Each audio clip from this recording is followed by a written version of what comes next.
Eu gostaria de chamar primeiro o nosso colega Eduardo Parádio, da Abranet, que vai ser o moderador do painel, por gentileza. Mais uma vez, obrigado, Parádio. Chamar, por favor, a Helena Martins, novamente, Políticas Públicas do Google Brasil, Daniele Klein, Facebook Brasil, e Fabiane, da Telefônica Vivo, para compor essa atividade, e a gente vai ter o tempo curto, mas uma boa oportunidade. Por favor, Parádio.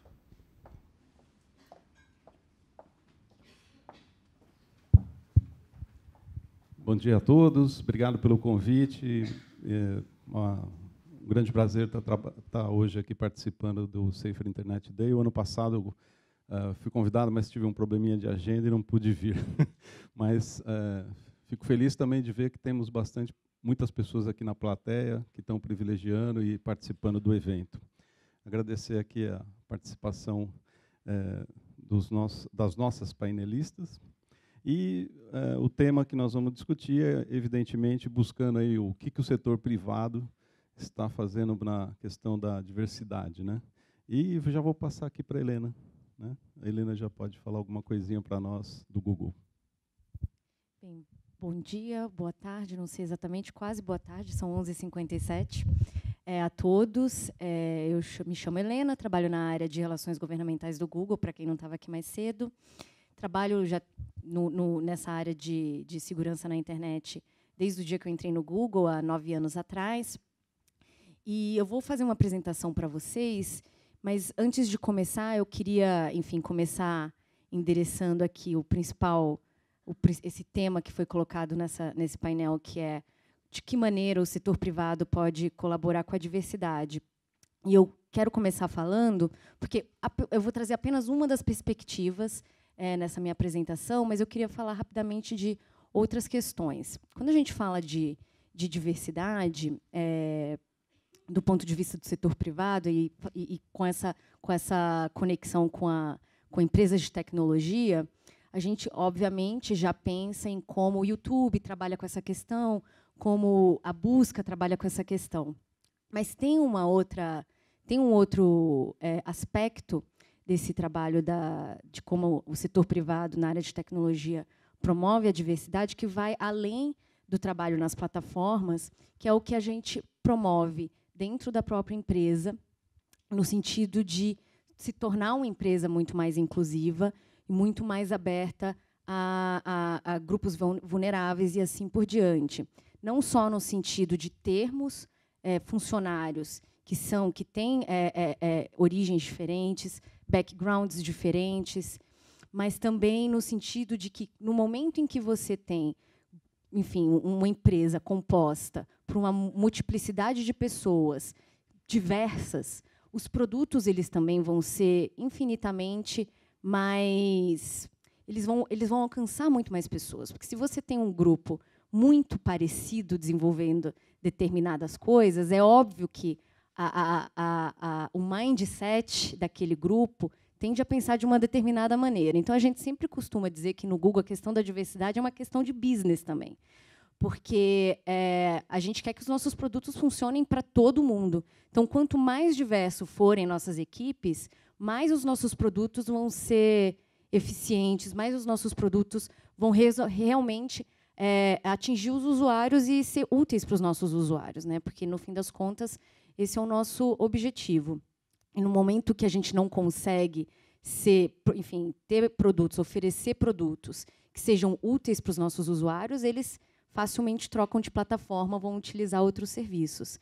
Então, quando a gente fala de o papel do setor promovendo diversidade, no caso do Google, ele tem esse outro componente que não é simplesmente como a gente promove um discurso diverso nas nossas plataformas, mas também como a gente produz os nossos produtos, como a gente tem políticas internas de afirmação e assim por diante. Então, só para dar um pouco da introdução aqui. Então, vamos passar para a minha apresentação. Acho que já está aparecendo, né?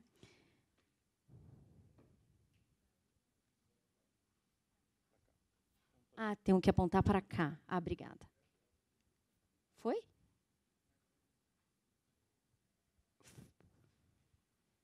Foi. Perfeito. Eu vou tentar ser bastante sucinta para dar, enfim, para a gente tentar dar espaço para debate, mas eu escolhi focar na minha apresentação no YouTube por um motivo muito simples. Eu acho que, de todas as nossas plataformas, o YouTube, ele de fato, enfim, solidifica, condensa, cristaliza uma das nossas principais missões do Google, que é organizar e tornar todas as informações do mundo úteis e acessíveis.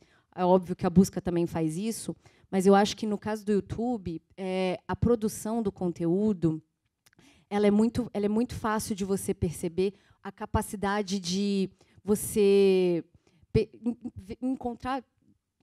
Basta uma busca, você digita uma palavra no YouTube e você vai encontrar sobre um mesmo tema diversas visões diferentes. Então, quando a gente fala na nossa missão dar acesso à informação, ela não é simplesmente listar, né, como a gente lista na busca, uma série de links, mas ela também dá uma visibilidade para as pessoas dos tipos diversos de conteúdo que você pode encontrar. E eu acho que a vocação do YouTube ela é um pouco essa, ela é tirar as barreiras de entrada que muitas pessoas teriam se tentassem utilizar meios mais tradicionais de produção de conteúdo para terem suas vozes escutadas. E aí, desde o conteúdo cômico ao conteúdo mais sério, professores que utilizam nossa plataforma. Então, vou dar um exemplo, você pesquisa sobre racismo, você vai encontrar uma pessoa negra falando sobre aquilo de uma perspectiva, você vai encontrar uma notícia de um jornal falando sobre algum caso que ocorreu. Então, essa é um pouco a vocação, a missão do Google, né, organizar e disponibilizar essas informações, mas também é um pouco, eu diria que assim, o YouTube ele consegue demonstrar isso de uma maneira bem clara. Para dar um pouco de contexto para vocês, em termos de escala do YouTube, a cada segundo a gente tem 400, se eu não me engano, 400 horas de vídeos que são enviadas para o YouTube. Então, é uma quantidade de vídeo assim, incomensurável. E aqui também, para dar um pouco de noção de influência, né, que os nossos criadores no Brasil já ganharam, para vocês terem uma ideia, no ano passado, o Whindersson Nunes, que até semana passada era o maior canal, não é mais, no YouTube Brasil, ele tinha mais de 26 milhões de inscritos no canal dele. Agora ele foi passado pelo Condzilla, que é um canal de funk, que também está ali a paro ali com o Whindersson Nunes. E isso, para mim, só o fato de você ter os dois canais, um de um rapaz que é do Nordeste do Brasil, né, do Piauí, e um outro canal que é só de música da periferia, que é do funk, como os maiores canais na nossa plataforma, já mostra, de fato, a capacidade dessa plataforma de dar vozes não muito esperadas, eu diria. Eu confesso para vocês que me surpreende saber que o nosso maior youtuber é nordestino, dado o nosso contexto de centralização da produção de conteúdo aqui no Sudeste, e de saber também que a nossa maior canal de música, e não só de música, mas do Brasil, é de funk, que também é considerado um gênero talvez não tão apreciado assim, pelos críticos de música.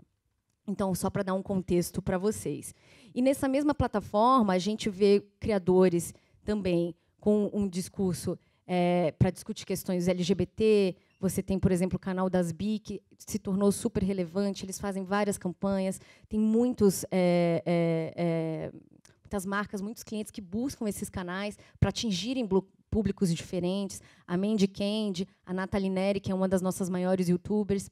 E o interessante da plataforma do YouTube é que a gente costuma dizer que lá é a porta de entrada dessas vozes, né? Não é um lugar em que elas simplesmente vão lá, gravam um vídeo e se para por ali. Como a gente viu aqui com o Murilo. Ele está por aí, participando de campanhas, veio aqui conversar com vocês. Então, na verdade, a capacidade de influência e penetração das mensagens compartilhadas por esses youtubers, ela vai para além da plataforma. Eu queria rapidamente falar para vocês das nossas políticas de comunidade, assim, muito levado por conta da discussão que a gente teve mais cedo sobre discurso de ódio, que está, claro, diretamente ligado à questão da promoção da diversidade na nossa plataforma. O YouTube ele é completamente balizado na liberdade de expressão, mas a gente sabe que existem conteúdos, tem pessoas que utilizam as nossas plataformas e utilizam a internet para promover conteúdos que são violentos, que são racistas, que são misóginos. E, na nossa plataforma, esse tipo de conteúdo não tem lugar. É importante considerar, nesse contexto, que é muito difícil a gente, até pela escala que eu acabei de falar para vocês, né, 400 horas de vídeo enviadas à plataforma por minuto, a gente fazer, o que muitas vezes é sugerido para o Google, fazer uma revisão proativa, né, do conteúdo que é enviado, já para detectar se existe algum tipo de discurso de ódio ou se existe algum tipo de conteúdo inadequado.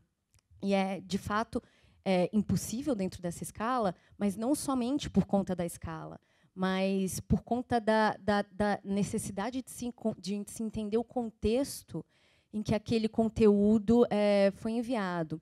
Então, muitas vezes, a gente vai encontrar conteúdo no YouTube, vou dar um exemplo aqui, por exemplo, conteúdo extremista, né? Alguma organização extremista divulgou um vídeo que a gente removeu, porque claramente está ali incitando o ódio, incitando a violência, mas você ainda encontra esse vídeo disponibilizado no YouTube. A gente recebe muito esse questionamento. Por que esse vídeo ainda se encontra na plataforma?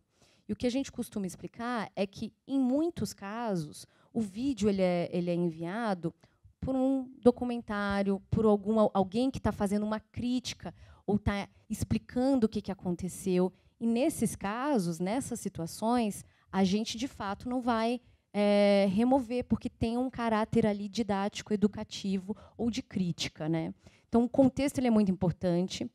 Então, aqui, só para exemplificar para vocês qual que é a nossa política em relação a conteúdo de discurso de ódio, a gente não permite, mas todo o conteúdo que ele é reportado no YouTube, que é considerado, que o usuário nos diz, aqui tem conteúdo de ódio, ele é revisado por um ser humano justamente porque o entendimento desse contexto ele é muito importante para determinar se esse vídeo deve sair ou não. Então, não é sempre que um vídeo que tem conteúdo de ódio vai sair porque tem essas utilizações legítimas desse conteúdo, né? Então, mais aqui por curiosidade, como que vocês podem reportar, vou passar rapidamente, deem uma olhada lá no YouTube como que vocês podem reportar esse conteúdo. Aqui é um pouco da nossa ferramenta interna de análise, de como os nossos avaliadores analisam esse conteúdo e tomam a decisão do que vão fazer com esse conteúdo. Às vezes eles vão remover, às vezes eles vão limitar, né? Assim, por exemplo, no YouTube tem para você acessar alguns tipos de conteúdo, você tem que estar logado, ou seja, esse tipo de conteúdo ele só serve para maiores de 18 anos. Não sei se vocês sabem, mas o YouTube é uma plataforma para maiores de 18 anos.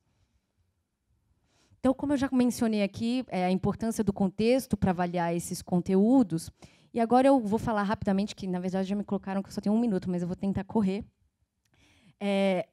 dos nossos trabalhos em relação à contranarrativa. Aqui já foi dito por várias pessoas a importância da contranarrativa, mas eu queria ler essa citação, porque eu acho que ela resume bastante a maneira como o Google encara essa questão. Fornecer narrativas alternativas em diversos temas que os extremistas procuram monopolizar e ocupar espaços ideológicos e políticos que atualmente são ocupados por conteúdos extremistas, ou de ódio, né? Além disso, o conteúdo de combate a narrativas extremistas deve ser relevante, atraente e impactante, tal qual o conteúdo extremo sem deixar de lado o rigor intelectual que falta nas mensagens extremistas. Quando eu fiz essa apresentação, na verdade, ela já sofreu algumas edições, mas a primeira vez que eu fiz essa apresentação tem 2 anos, no primeiro evento que a gente teve sobre discurso de ódio no Brasil, que foi feito pelo Instituto Mídia Étnica em parceria com o Berkman Center, se eu não me engano. E, na época, ainda era muito pouco falado sobre a questão de contranarrativa e não se entendia muito como que grupos que querem endereçar a questão do racismo, endereçar a questão da misoginia, endereçar a questão da LGBTfobia, poderiam fazer isso de maneira positiva, sem ficar nesse processo infindável de remoção de conteúdo. Então, eu trouxe essa citação na época para dar um pouco de contexto e provocação. E aí já tem alguns anos que a gente tem promovido algumas iniciativas, justamente porque nós acreditamos que, da mesma maneira que o discurso de ódio ele é facilmente compartilhado, e ele é facilmente compartilhado e ele ganha muita atração, porque muitas vezes as mensagens elas são muito simples de você entender. Ela é num linguajar que qualquer pessoa consegue entender. E a contranarrativa, muitas vezes, ela demanda um pouco mais de compreensão, um pouco mais de complexidade para você absorver aquela temática. Então, a gente começou a tentar promover, junto com os youtubers, e essa, na verdade, foi a nossa primeira iniciativa de parceria com os youtubers, alguns anos atrás, acho que tem 4 anos, se eu não me engano, de tentar trazer essas mensagens de uma maneira um pouco mais acessível, né? E na linguagem deles. Essa foi, na verdade, um resultado de uma parceria que a gente fez com a Unicef, com a Juju e com o Pyong Lee. Eu posso mostrar rapidamente esse vídeo, assim, tipo, nem precisa ser todo.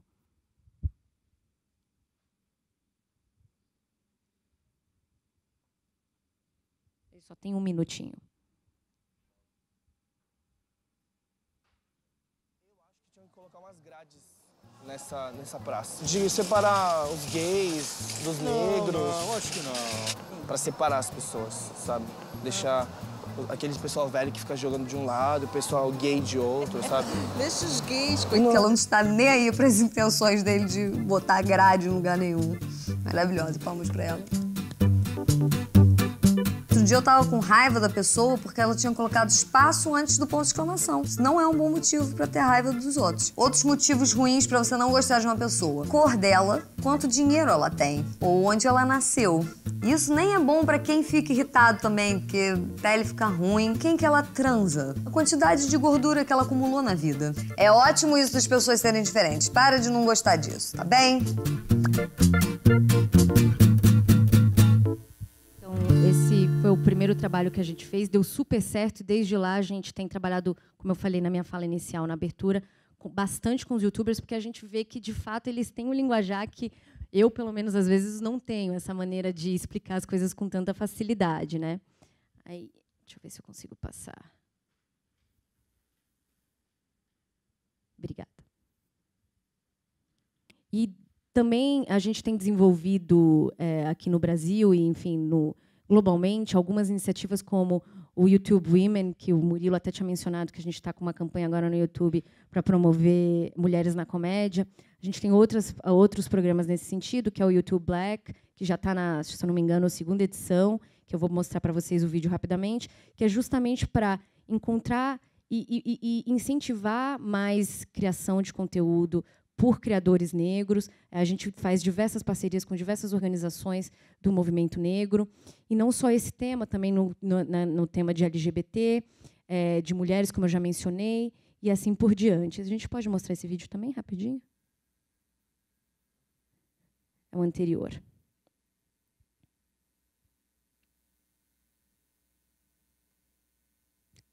Mais um para trás. Aí, obrigada.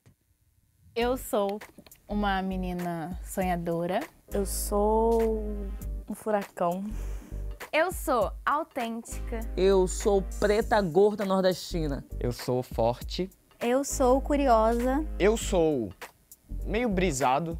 Eu sou observador. Eu sou sorridente. Eu sou uma mulher negra.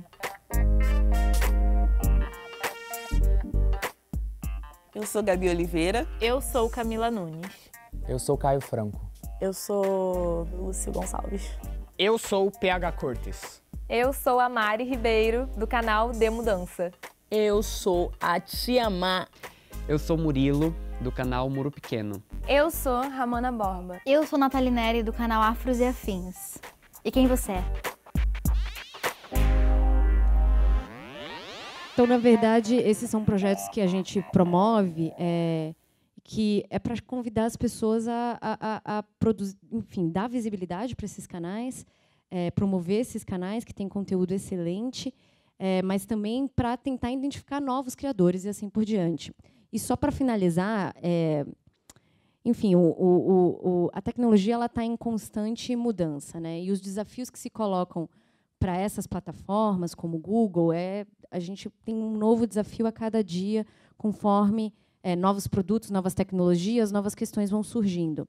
E muito do nosso trabalho em relação ao discurso de ódio, ele ainda está sendo desenvolvido. Estava conversando com o Murilo agora na hora do intervalo, justamente porque recentemente a gente fez algumas alterações no YouTube, na plataforma, por conta de conteúdo que era considerado extremista e que tinha recebido propaganda, enfim, um super problema que a gente teve. E, enfim, estava conversando com ele que é isso, né? A plataforma ela ainda está desenvolvendo seus processos, suas políticas, melhorando, conversando com os nossos criadores, conversando com os nossos usuários, conversando com os nossos anunciantes, para tentar encontrar maneiras de, enfim, ter conteúdo de qualidade na plataforma, levando em consideração que a gente quer, sim, é a vocação do YouTuber, do YouTube, de dar voz para criadores que talvez de outras maneiras não fossem ter.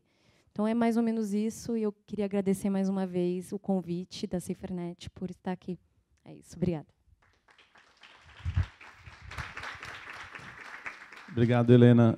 Eu acho que um ponto que está ligado também à questão da diversidade, e acho que você colocou muito bem, é o cuidado para deixar a liberdade de expressão não ser tolhida, né? Quer dizer, no momento em que a pessoa coloca algum conteúdo, ter uma análise um pouco mais criteriosa, no sentido de saber o contexto, né?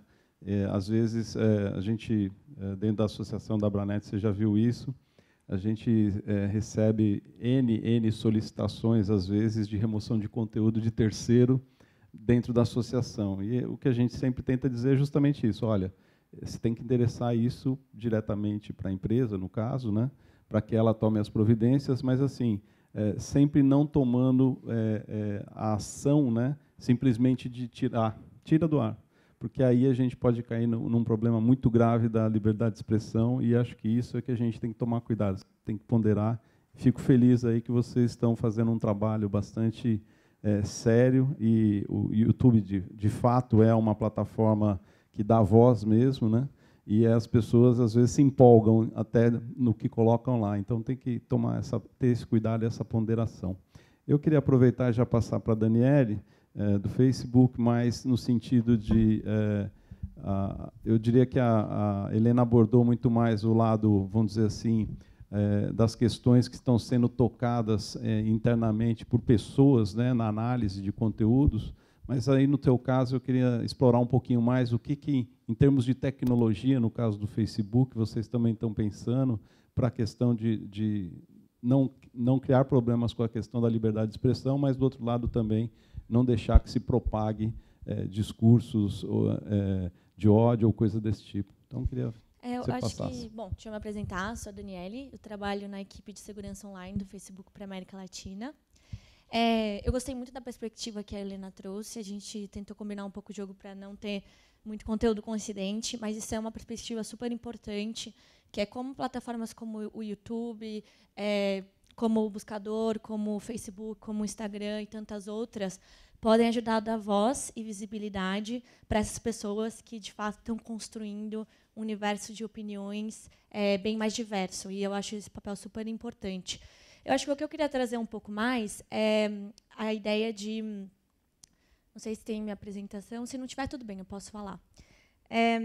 De como, na verdade, a gente pode construir a tecnologia desde o primeiro momento até o momento que ela chega para o usuário final com mais diversidade.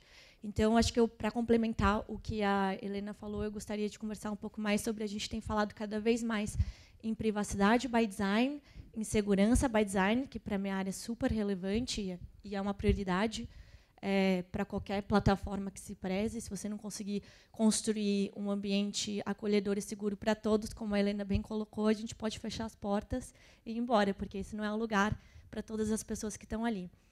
Então, eu vejo uma tendência cada vez maior da gente começar a discutir sobre diversidade by design, né? Esse, eu acredito que seja um novo desafio. Como que a gente pode trazer essa diversidade desde o momento que a gente começa a pensar em tecnologia. E eu queria trazer alguns exemplos na minha área, especificamente, que é a área de segurança online. Quando a gente fala de segurança online, a gente está falando de alguns pilares. São 4 pilares que, quando a gente trata de segurança no Facebook. O primeiro deles são os padrões da comunidade, né, que são as regras que a gente tem na plataforma. A gente tem ferramentas, óbvio, tecnologia é o nosso negócio, então a gente desenvolve ferramentas para trazer mais segurança. A gente também trabalha com desenvolvimento de recursos para as pessoas que estão na nossa plataforma. E, por fim, feedback e parcerias.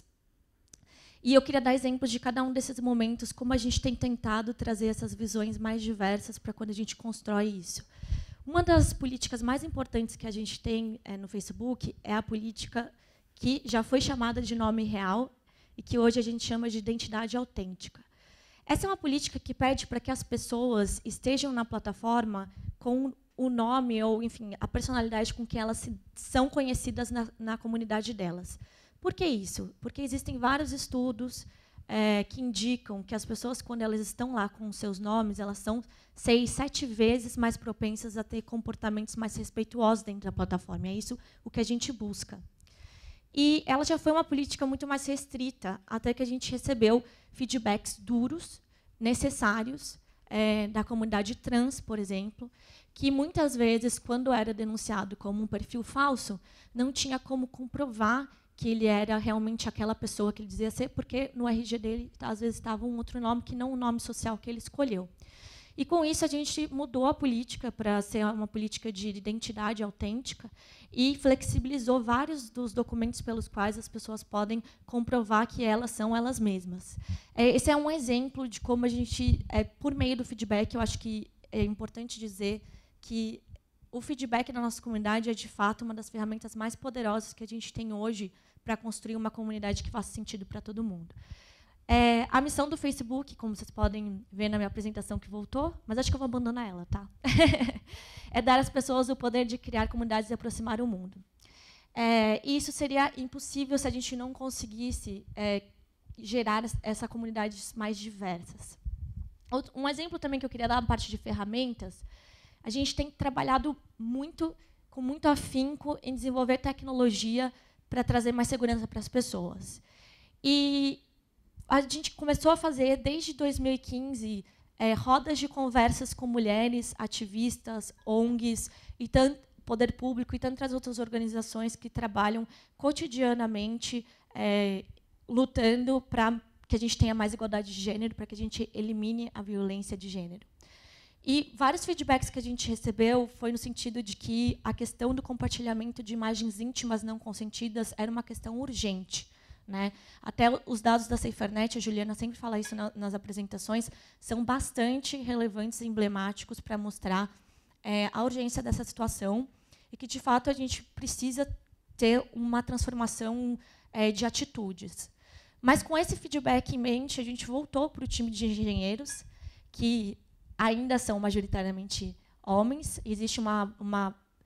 Existem políticas dentro do Facebook de buscar mais diversidade, mas a gente sabe que ainda são. E a gente levou esse feedback para eles, e eles pensaram numa solução tecnológica para impedir esse tipo de situação. Então, foi lançado no ano passado uma ferramenta de inteligência artificial. Ela funciona com uma tecnologia que chama Photo Matching. E como que ela funciona? Se você tiver uma imagem íntima sua divulgada sem seu consentimento, você pode denunciar essa imagem. O que nós vamos fazer é criar o que a gente chama de hash, que é um DNA único, uma digital, para essa foto. E cada vez que alguém tentar subir esse mesmo conteúdo de qualquer parte do mundo, em qualquer das nossas plataformas, Facebook, Instagram ou Messenger, a ferramenta vai reconhecer esse DNA, essa digital, e vai impedir que essa foto seja subida. E isso só foi possível porque a gente fez essas rodas de conversa, porque a gente recebeu esse feedback, porque a gente levou e pensou como que a gente poderia construir isso e proteger mais as nossas mulheres, porque existe compartilhamento de imagens não consentidas de homens, sim, mas a gente sabe que tem um recorte claro de gênero. No caso da SaferNet, a Juliana ou o Rodrigo pode me corrigir, mas, se eu não me engano, 80% dos casos envolvem mulheres, que indica claramente o recorte de gênero. Então, esse é mais um exemplo de como a gente pode começar a abrir mais essas fronteiras, esse diálogo. O diálogo é ainda a ferramenta mais poderosa, né? A gente fala de tecnologia, mas a verdade é que o diálogo é a ferramenta mais poderosa que a gente tem para tentar construir essa comunidade mais diversa. Outra ferramenta que a gente também construiu recentemente foi com base em feedback e também conversando com organizações de prevenção ao suicídio. Foi uma que a gente lançou no fim do ano passado. É uma ferramenta de inteligência artificial em que ela reconhece padrões de pessoas que podem estar pensando em cometer suicídio, são situações de alto risco. Essa ferramenta foi desenvolvida com muito estudo e muito feedback desses diversos especialistas que toparam sentar e colaborar e doar o tempo deles para que a gente conseguisse desenvolver essa ferramenta. Isso também é um exemplo bacana para trazer. Outra coisa que eu acho bem interessante, eu não sei se vocês sabiam, mas dentro do Facebook a gente tem um time de engenheiros, que é um time que constrói ferramentas de acessibilidade. O único foco e objetivo desse time é gerar acessibilidade dentro da plataforma.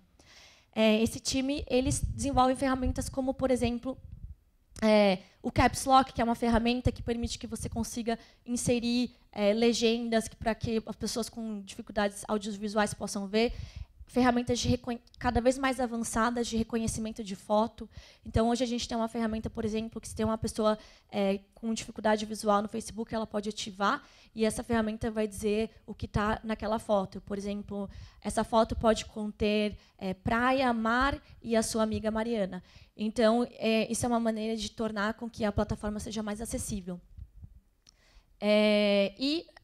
Para a gente também trazer esse feedback, a gente trouxe o nosso pesquisador-chefe no ano passado e a gente fez um summit de acessibilidade com mais de 30 organizações e pessoas da comunidade para desenvolver pesquisas sobre especificamente como que a gente poderia desenvolver tecnologia para a comunidade surdos aqui no Brasil, porque eles têm um jeito muito próprio de comunicar, que é o Libra. Então, a gente gostaria de conhecer mais como que a gente poderia evoluir. O que mais que eu poderia dizer? Bom, óbvio, além de ferramentas, a gente também procura desenvolver recursos, né? Então, esses recursos são desde estar junto de programas que a gente considera que podem financiar e apoiar das maneiras que a gente puder, que podem promover um ambiente mais acolhedor, um ambiente mais diverso para todos. Por exemplo, a gente tem uma parceria já de alguns anos com a SaferNet, onde eles levam cidadania digital para as escolas, e eles falam de alguns desses temas, conversam sobre a questão do racismo, conversam sobre a questão do compartilhamento de nudes, como que a gente pode trabalhar para ter mais respeito em relação a isso.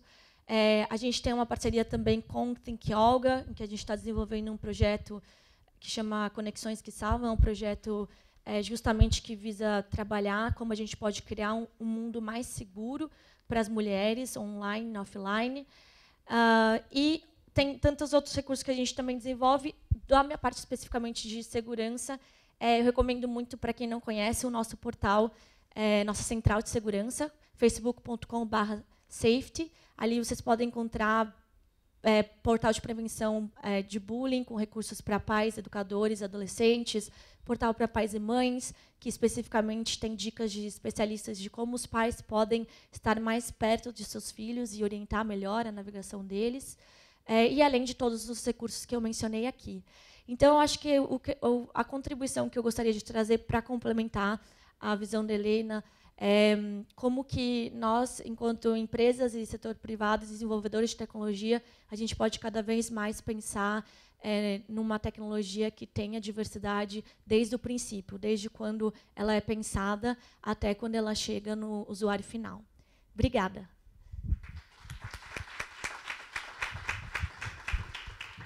Obrigado, Daniele. E como a gente está com o tempo bastante apertado, e o pessoal está apertando a gente bastante aqui, e todo mundo está falando bem mais rápido do que o normal, eu vou passar para a Fabiane para falar a visão aí uma empresa de telecomunicações, a Telefônica Vivo, né? E o que tem feito com relação à questão desse tema nosso aqui da diversidade. Bom dia, eu sou a Fabiane, eu sou gerente de sustentabilidade da Vivo. E para a Vivo também a diversidade e inclusão significa ser uma empresa mais inovadora, né? Então, em 2017, a gente passou por um reposicionamento, ou melhor, um ressignificado do posicionamento da marca, né? Onde a gente tem trazido o ambiente de diversidade para a nossa comunicação, Além da gente ter desenvolvido internamente uma plataforma de atuação para um programa de diversidade e inclusão, são várias ações que vão nos ajudar a chegar às metas que a empresa tem para diferentes públicos. Hoje a gente olha para dimensões como equidade de gênero, raça, PCDs e LGBT, né? Então, essa plataforma vai fazer com que a gente cresça os nossos números e, de fato, se torne uma empresa diversa e inclusa e mais inovadora. E também o portal Dialogando, que é um portal que visa falar sobre o uso consciente das tecnologias, onde a gente também aborda esse tema com um olhar de diversidade. E é, na verdade, o portal que eu quero começar apresentando para vocês. Se o pessoal puder soltar o vídeo do portal, por favor.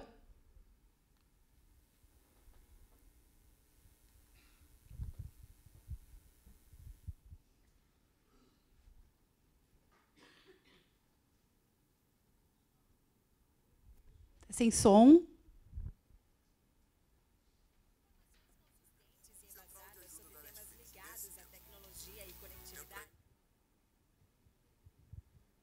Problemas de tecnologia, para variar. Acontece. Efeito demonstração. A gente testa, vai lá atrás e sempre dá alguma coisa errada.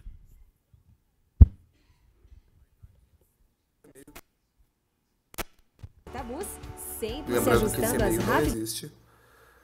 Vocês podem configurar... O portal Dialogando foi mas criado em 2016 para debater o uso consciente da tecnologia com conteúdo dinâmico e de qualidade, com informações consistentes e embasadas sobre temas ligados à transmissão online.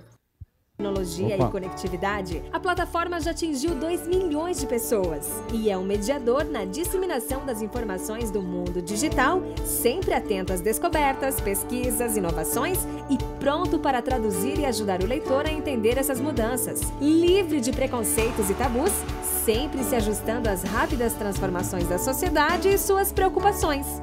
Em 2017, o Dialogando ganhou versão em espanhol e foi lançado em outros 14 países. O portal produz conteúdos em textos, vídeos, podcasts e áudios para tratar de assuntos relevantes para a sociedade na atualidade, como as webséries Conexões que Transformam, que aborda o uso da tecnologia para mudar a vida das pessoas, e Chega Disso, que discute temas importantes como cyberbullying, privacidade e segurança na web. O Dialogando também debate educação, inovação, diversidade, sustentabilidade e comportamento. Levando a discussão sobre o uso consciente da tecnologia, o Dialogando conquistou diversos prêmios no Brasil e no mundo.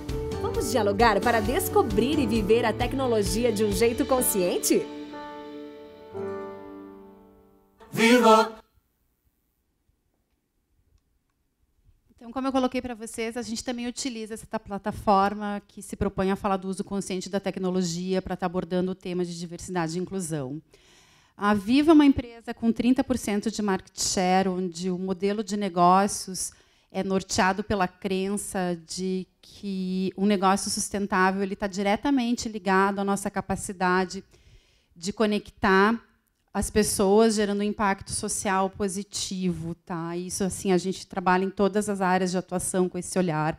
Por isso que uma iniciativa como essa do Dialogando, ela é tão séria dentro da empresa, né? Essa iniciativa, ela se propõe a ajudar o consumidor a tomar uma decisão mais consciente na internet, porque a forma como os diferentes consumidores se conectam com a tecnologia e com as novas oportunidades do mundo online é uma preocupação constante da marca. E, por isso, agora, hoje, na verdade, a gente está lançando a websérie Chega Disso. Essa websérie se propõe a falar de temas super importantes na internet, como LGBTfobia, cyberbullying, privacidade, segurança em compras. A gente trouxe para narrar o texto das webséries influenciadores digitais, também com um olhar de diversidade. Nós tivemos essa preocupação de estar trazendo influenciadores bem distintos para abordar os temas. A nossa primeira websérie ela é com a Lorelai Fox, O tema dela é LGBTfobia. Eu vou apresentar para vocês, e esse é o primeiro episódio, antes de 4, que nós vamos ter durante o mês de fevereiro, para a gente estar se inserindo no mês da internet segura. A gente não está trabalhando só com o dia da internet segura, a gente tem um olhar mais perene, e aí eu vou mostrar essa primeira websérie, eu acho que vocês estão vendo em primeira mão aqui conosco.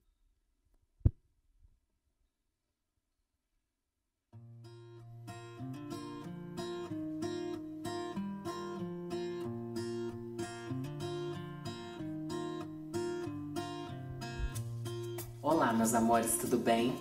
Hoje é um dia um pouco diferente. Hoje eu vou contar uma história pra vocês que é mais ou menos como um desabafo. Esse é aquele tipo de situação que faz com que a gente se sinta mal, se sinta muito pequeno, faz com que a gente queira sumir, desaparecer o mais rápido possível. Eu não sei se é por causa do meu jeito de ser, do meu jeito de falar, não sei se é por causa do meu cabelo, talvez seja porque eu não sou aquele menino padrão, sabe? E eu acredito que é isso que incomoda as pessoas. Isso já não devia mais acontecer, mas acontece ainda hoje e acontece muito. Enfim, eu tenho recebido vários comentários depreciativos nas minhas redes sociais, comentários que ficam se repetindo e repetindo de forma muito depreciativa e de forma realmente sequencial. E é sempre a mesma pessoa dizendo as mesmas coisas e me ofendendo por eu ser uma drag. E sempre que eu vejo uma notificação dessas no meu celular, eu já fico triste, já fico ansiosa, minha autoestima vai por água abaixo, eu fico querendo desaparecer. Abala muito meu lado emocional, meu lado psicológico. Sem falar nos memes que as pessoas inventam e que outras pessoas também ficam compartilhando só pra rir da minha cara e me desrespeitar. Mas talvez você diga, Lorelai, você é uma pessoa pública, todo mundo na internet te conhece. E é mais fácil que você seja alvo desse tipo de ataque. Mas será mesmo? Se você parar pra pensar, hoje em dia, todo mundo tem perfil em rede social e todo mundo é uma pessoa pública, mas ninguém merece sofrer isso sozinho. Pessoal, essa história que eu contei hoje não é minha. Mas por que não podia ser? Hoje eu vim aqui por uma causa maior. Essa é uma iniciativa que acontece todo mês de fevereiro e tem por objetivo tornar a internet um ambiente mais ético, mais seguro e muito mais respeitável.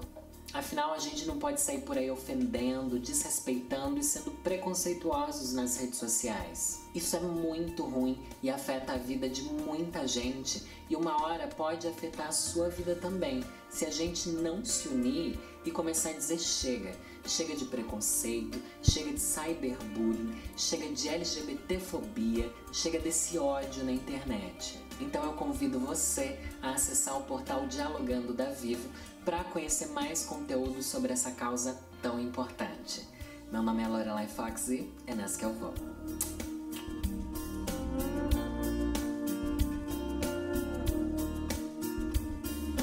Pessoal, a gente procurou trazer assuntos super importantes de uma forma leve. O portal Dialogando, ele contribui para a marca Vivo, porque ali a gente pode tratar de assuntos que são super pertinentes ao nosso negócio, de uma forma educativa, né? Haja visto que assim, essa bandeira de tratar e falar sobre o uso consciente da tecnologia é uma iniciativa única da Vivo aqui no Brasil, somente a gente está olhando para isso desde já. E fica a mensagem de que sempre que a gente pode, a gente tem que trazer a diversidade e a inclusão para todas as nossas ações nas nossas empresas. Obrigada.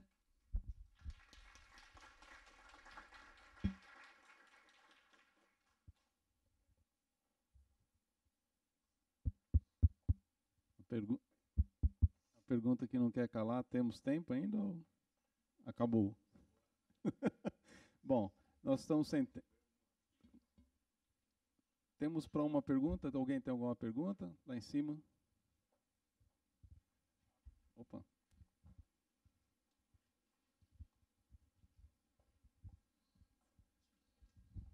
Bom dia, meu nome é Pedro, eu sou do Instituto Alana.